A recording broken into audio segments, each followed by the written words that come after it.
తెనుగోళ్ళు ఇచ్చిన శిల్పక పండ్లు తేనె మామిడి పండ్లు తీయంగా తిందామె తీరొక్క పండ్లు చిలక నేరేడు పండ్లు కాబోళ్ళు ఇచ్చిన మక్క కంకులు అవి పాల కంకులు కాల్చుకొని తిందాము కందికాయలు పచ్చి పల్లికాయలు గుజారి గుజారి మామిళ్ళ కిందో నల్ల మామిళ్ళ కింద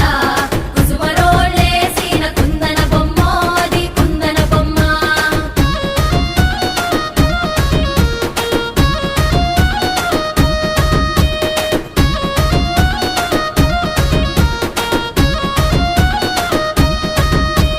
బెస్తోలు పెట్టిన పచ్చి చేపలు